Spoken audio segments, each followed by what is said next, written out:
7月14日，營養成分。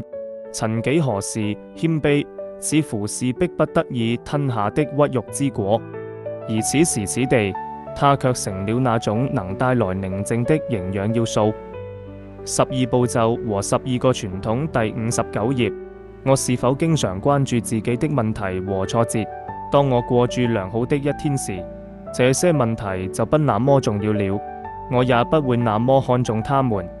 如果我能找到這良好的日子的秘密所在，用它來解決糟糕日子的痛苦，會不會使情況好轉呢？我已經找到了答案，我不再逃避痛苦或盼望我的問題消失，相反，我可以祈求謙卑。謙卑能治癒痛苦，謙遜會使我走出自我，那種比自己更大的力量，賜予我的力量變成了我自己的力量。謙卑將使我的生活恢復平靜，它使我快樂地接受了我的本來面目。